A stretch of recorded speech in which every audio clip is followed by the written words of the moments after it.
안녕하세요. 저는 지금 6살 된 아들을 키우고 있는 30대 후반의 여자입니다. 제 전 남편과 시댁 이야기를 좀 해볼까 해요. 제 직업은 초등학교 교사입니다. 안정적인 직장인데다 아이들도 좋아해서 갖게 된 직업입니다. 전 남편은 중견기업 인사팀에서 일하는 사람이었어요. 동료 교사의 소개로 만나게 되었습니다. 전 남편을 처음 만났을 때 키도 크고 잘생긴 외모를 보고 솔직히 부담스러워서 더는 안 만나고 싶더라고요. 저는 보통의 평범한 외모였어요. 그렇다고 제가 자존감이 낮은 사람은 아니고 그냥 객관적으로 봤을 때 그랬습니다. 처음엔 전 남편의 연락도 밀어내고 거절하고 그랬는데 그럼에도 불구하고 계속해서 적극적으로 다가오는 전 남편의 태도에 저도 결국 조금씩 마음을 열게 되었네요. 사귀다 보니 생각보다 잘 통하고 서로 비슷한 부분도 많고 해서 결혼 이야기까지 나왔습니다. 하지만 결혼 이야기가 나왔는데도 전 남편은 도통 저를 시댁에 소개시킬 생각이 없어 보였습니다. 결국 제가 먼저 전 남편에게 언제 데리고 갈 거냐고 했더니 사실은 자기가 임대 아파트에 산다면서 그래서 좀 그렇다고 하더라고요. 제가 그런 게 뭐가 중요하냐고 난 그저 당신이 어디서 어떻게 사는지가 궁금할 뿐이라고 했습니다. 저는 진심으로 전 남편이 얼마나 잘 사는지가 궁금한 게 아니라 가족 간의 분위기라고 할까요? 제 경우 친정부모님이 사이도 정말 좋으시고 제게 많은 사랑도 주셨거든요. 그래서 저는 전 남편도 그런 분위기에서 자랐는지 궁금했어요. 그리고 얼마 후 시부모님이 좋아하신다는 소고기와 과일을 사서 시댁으로 가게 되었네요. 시댁에 대한 첫 인상은 나쁘지 않았습니다. 하지만 그럼에도 불구하고 제 마음이 불편했던 이유는 어색한 분위기에서 함께 저녁 식사를 하는데 가족 모두가 외모 이야기만 했기 때문입니다. 남편이 회사 동료들 이야기를 하면서 그 원숭이 닮았다는 과장이라든가 그 멸치 같은 여직원이라는 식으로 다른 사람들의 외적인 단점을 가지고 말을 하더라고요. 그동안 저랑 사귈 때 제 앞에서 그런 식으로 얘기한 적은 없었기 때문에 좀 놀랐고 약간 실망도 했습니다. 말이라는 건 그 사람의 됨됨이를 보여주는 거울 같은 거라고 생각하거든요. 전 남편뿐만 아니라 전 시어머니도 전 신우에게 너 요즘 살찐 것 같다며 살을 빼야 한다. 여자는 외모가 경쟁력이다라며 계속 잔소리를 하셨고요. 전 신우 또한 요즘 연예인 누구가 무슨 실수를 했다더라. 그게 돈이 얼마라더라. 그런 실속 없는 이야기만 하고 있었습니다. 그나마 전 시아버지께서 별 말씀 없이 듣고만만 계시다 한마디 하신 게 남자고 여자고 나이 상관없이 자기 관리는 잘해야 된다는 거였습니다. 저도 사람인데 외모 이야기를 왜 안 하고 왜 관심이 없겠습니까? 하지만 제 입장에선 처음으로 결혼할 사람 집에 인사를 간 건데 저는 꺼다 놓은 보릿자루 마냥 두고 당신들끼리 주구장창 그런 이야기만 하니까 기분이 별로였습니다.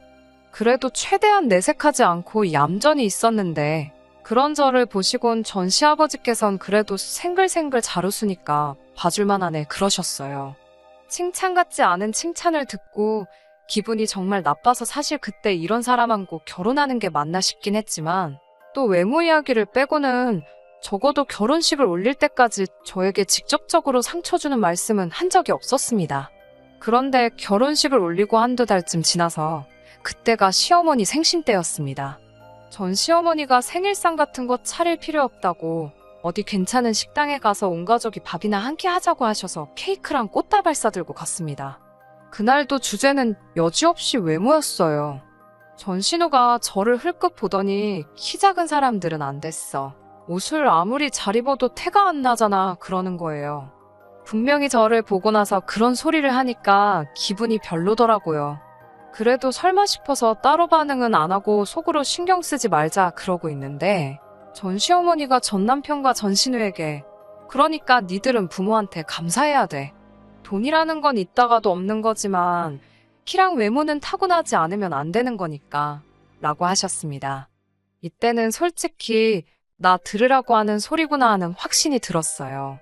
그러더니 전 신우가 절 보더니 갑자기 혼자 낄낄거리더라고요. 그래서 제가 좀 정색을 하면서 왜 절 보면서 웃으세요? 하고 물었어요. 그러자 전신우가 한다는 말이 결혼식 때 보니까 사돈 어른들도 다 키가 작더라. 라면서 부모님이 밉지 않아?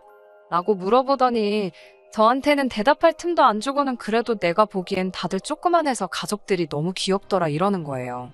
이게 욕이지 별게 욕인가 싶더라고요. 그런데 정작 전신우는 아주 자긴 아무것도 모른다는 표정으로 해실해실 웃으며 그러니까 더 환장하겠더라고요. 집으로 돌아오는 길에 남편한테 신우가 왜 그런 소리를 하는지 모르겠다 그러니까 귀여워서 귀엽다 그랬겠지. 혹시 너 무슨 자격지심 같은 거 있어? 이러는 거예요. 제가 어이가 없어서 무슨 자격지심? 이라고 되물으니까 자긴 제가 성격이 묻어난 줄 알았는데 좀 예민한 것 같다는 거예요. 그래서 제가 만날 자기 가족들 만날 때마다 외모 이야기밖에 안 하니까 없던 자격지심도 생기겠다고 했습니다. 남편은 자기 가족이 언제 외모 이야기만 했냐면서 그리고 아무래도 요즘 세상의 외모가 경쟁력은 맞으니까 그런 거 아니겠냐고 상황을 대충 모면하려고 하더라고요. 그래도 이 정도면 제가 이혼까지는 생각 안 했을 거예요. 막상 남편도 자기 가족들하고 있을 때는 정말 정이 떨어질 정도로 똑같이 행동했는데 가족들 빼고 저랑 있으면 또 언제 그랬냐는 듯이 연애하던 시절에 그 모습으로 저한테도 엄청 잘했었거든요. 그런데 저희가 임신 준비를 하면서 진짜 사이가 틀어졌습니다. 결혼하고 신혼을 1년 정도 즐기기로 한 건 맞는데 약속한 신혼생활 1년이 지나고 날짜 맞춰 시도를 했는데도 아이가 들어서질 않더라고요. 주변에서는 급하게 생각할 거 없다고 하지만 전 시부모님이 워낙에 손자 얘기를 자주 하셔서 부담스럽기도 했고요. 그러다 얼마 전 명절에는 진짜 황당한 일을 겪었습니다. 시댁으로 모여서 저녁 식사를 마치고 이제 슬슬 집에 가려고 하는데 전 시어머니가 잠깐만 더 있다 가라고 저희를 자꾸 잡으시더라고요. 그래서 왜 그러시나 했더니 늦은 밤 모르는 손님이 한 분 오셨습니다. 알고 보니 시어머니께서 저를 진맥하신다며 한의사를 부르셨더라고요. 더 어이가 없는 건 제 진맥만 하고 남편 진맥은 안 했습니다. 한의사 선생님도 제가 황당해하는 모습을 보시곤 몹시 난처해 하셨습니다. 한의사 선생님은 몇 번째 맥을 짚어보시더니 혹시 요즘 스트레스 받는 일이 많냐면서 마음을 편하게 가지라고 하시더군요. 요즘 세상에 스트레스 안 받고 사는 사람이 어디 있나요? 그리고 입장 바꿔놓고 시댁에서 저런 대우받고 같은 상황이었다면 그 어떤 긍정적인 사람일지라도 없던 스트레스도 생기지 않겠어요? 거기에 다른 사람도 아니고 시부모님의 신우까지 정말 온 시댁 식구가 있는 데서 맥을 짚히고 있는데 속상하고 억울했습니다.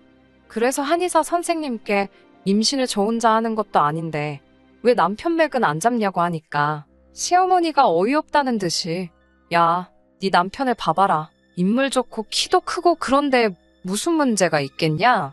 괜히 남 탓할 생각하지 말고 저더러 관리 좀 해라. 라고 하시더군요. 며칠 뒤 저는 남편을 데리고 병원에 갔습니다. 최소한 우리 둘 다 정상인 건 확실히 확인하고 제대로 임신에 대한 계획을 세워보자고요. 그런데 검사 결과는 충격적이었습니다. 저희 부부간 아님인 이유는 남편의 건강하지 못한 정자 때문이었어요. 솔직히 저도 많이 실망했지만 남편은 저보다 훨씬 더 충격을 받은 눈치였어요.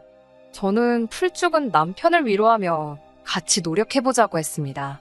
시부모님은 그럴 리가 없다며 상황을 인정하지 않으셨지만 저는 당신들도 충격이 커서 그런 거려니 생각하고 따지지 않았습니다. 그리고 한동안 모든 사람들이 암묵적으로 합의라도 한 듯 이 일을 입에 올리지 않았습니다. 오히려 저희 둘 다 그 이후로 임신에 대해서 마음을 내려놓고 편하게 지냈습니다. 그러다 보니 서로 사이도 더 좋아지는 것 같았어요. 그래서인지 그렇게 노력해도 생기지 않았던 아기 천사가 저희를 찾아와 주었습니다. 너무나 기뻐서 얼른 어른들께 알려드리고 싶었지만 초기에는 조심하는 게 좋다고 해서 말을 아끼고 아꼈어요. 그러다 임신 8주가 되었을 무렵 남편이 시부모님의 등살에 못 견디겠다며 저랑 상의도 없이 시댁에 먼저 소식을 전했습니다. 바로 시부모님이 저희 사는 집으로 찾아오시더니 역시 우리 아들이 그럴 리 없다며 이럴 줄 알았다고 의사놈들이 돌팔이지 그동안 고생 많았다며 남편 등을 두드려 주시더라고요. 저한테는 아무런 말도 없이 오직 자기 아들만 챙기는 시부모님을 보고 있자니 부모가 자기 자식 자랑스러운 거야 당연하겠지만서도 저 역시 같이 노력하고 견뎌왔는데 조금 서운하기도 하고 씁쓸하기도 했습니다. 임신 소식을 전하고 얼마 지나지 않아 시아버지 생신이 돌아왔어요. 몸도 안 좋고 또 병원에서도 안정을 취하는 게 중요하다고 했기 때문에 집에 있고 싶었습니다. 하지만 전 시어머니와 전 신우가 제 임신도 축하할 겸 온 가족이 모이려고 만든 자리인데 주인공 중에 한 명이 빠지면 어떡하냐고 그냥 잠깐 얼굴이라도 비추고 가라고 하더라고요. 그래서 어쩔 수 없이 시댁에 갔는데 도착한 지 얼마 되지 않아 배가 아프더니 하혈이 시작되었어요. 놀란 제가 전 남편을 불렀고 그대로 119를 타고 응급실에 갔습니다. 절망적이게도 자연유산이었습니다. 불행 중 다행이라고 해야 할지 수술은 필요 없다고 해서 병원에서 몇 시간 안정을 찾다가 그냥 집으로 돌아왔어요. 그런데 이튿날 집으로 찾아오신 전 시부모님은 저에게 괜찮냐고 한마디 물어보시기는커녕 그러니까 진작에 몸 관리 좀 제대로 하지 그랬냐며 이게 다 제가 비만이라서 유산이 된 거라고 하시더군요. 비만이라니? 저는 살면서 한 번도 평균 체중을 벗어난 적이 없는데 말이에요. 이 사람들이 무슨 말을 하는 건가 하고 생각하고 있던 중에 이어진 그 다음 나온 말은 제가 비만이라는 말보다 훨씬 더 충격적이었습니다. 아니, 남편이 멀쩡한 씨앗을 넣어줬는데 왜 저 뱃속에 들어가니까 죽어버리냐는 거예요. 밭이 비좁으니 그랬던 거 아니겠냐고. 며느리 고를 때 너무 신경을 안 썼다며 아이고 내 팔자야 하면서 저를 앞에 두고 신세한탄을 하고 있더군요. 그 말을 듣는데 소름이 끼치고 눈물이 펑펑 쏟아지더라고요. 더 서러운 건 전 시부모님이 저한테 이렇게 막말을 하는 동안 전 남편은 한숨만 푹푹 쉴 뿐 하다못해 그만하라는 말 한마디도 안 하고 있었습니다. 한바탕 난리를 치고 전 시부모님은 댁으로 돌아가셨고 부모님이 자리를 비우고 나서야 전 남편은 저에게 미안하다고 사과를 했습니다. 나이든 양반들이 얼마나 속이 상하면 저러겠냐고 저더러 이해하라면서요. 하지만 그런 사과가 제 귀에 들어올 리 만무했습니다. 저는 당신 이 부실에서 이렇게 된 걸 왜 내 탓만 하시냐며 진짜 억울하다고 했습니다. 마음이 많이 상해 있던 터라 그냥 그 상황에서 저 힘내라고 다독여주기만 했어도 끝날 일이었을 텐데 제가 유산해서 예민한 건 알겠지만 제가 뚱뚱한 건 사실이지 않냐면서 제가 비만이라 유산한 걸 가지고 왜 그게 내가 부실해서 그런 거냐고 왜 자꾸 자기 탓을 하냐고 그러더라고요. 분명히 병원에서 당신 정자가 좋지 않다고 한 거 기억 안 나냐 하니까 하지만 결국엔 제가 임신하지 않았냐면서 그러니까 자기는 아무 문제가 없는 거라고 하더군요. 그러면서 그냥 내일 대충 몸 추스리면 일단 시댁에 가서 무릎 꿇고 죄송하다고 사과를 드리라고 했습니다. 그 말을 듣는데 이 인간이 아주 단단히 미쳤구나 싶었어요. 떠난 아이한테는 미안하지만 이런 인간의 아이를 낳을 뻔했다는 생각만 해도 소름이 끼쳤습니다. 결국 이 일로 저희 부부관계는 완전히 틀어져 버렸고 저는 전 남편에게 이혼을 요구했습니다. 그제서야 전 남편은 제가 이렇게까지 상처받고 스트레스 받는 줄 몰랐다며 서로 같이 한 번 더 노력해보자고 제 마음을 설득하려 들었습니다. 하지만 전 시어머니가 애도 못 낳는 돼지 같은 게 어디서 먼저 이혼을 한 해 만에 운운하냐며 너 같은 며느리는 우리 쪽에서 필요가 없으니 이혼 서류 진행을 자기네서 하겠다고 하더군요. 이혼을 해주는 게 아니라 제가 이혼당하는 거라고 하면서요. 남편은 저에게 왜 일을 크게 만드냐 뭐라 했지만 결국 자기 부모님이 저렇게 강경하게 나오니 남편도 어쩔 수 없었는지 이혼 서류를 만들어서 저한테 들이밀더군요. 그래서 덕분에 원만하게 이혼할 수 있었습니다. 가족들하고 연관될 때랑 저랑 단 둘만 있을 때 정말 같은 사람이 맞나 싶을 정도로 다른 사람이었어요. 저도 차라리 이렇게 끝낸 게 잘 된 거라는 생각이 들었습니다. 그리고 이혼 뒤 1년 정도의 시간이 흐른 후 저는 평소 저랑 친분이 두텁던 학부형의 소개로 지금의 남편과 만나게 되어 결혼을 하게 되었고 결혼한 지 6개월 만에 지금의 남편을 쏙 빼닮은 아들까지 가졌습니다. 지금의 남편은 제가 임신했을 때도 제가 출산했을 때도 제 손을 꼭 잡고 고맙다며 눈물을 쏟을 만큼 여리고 따뜻한 사람이에요. 그리고 세월은 총알같이 흘러 그 아이가 어느덧 6살이 되었습니다.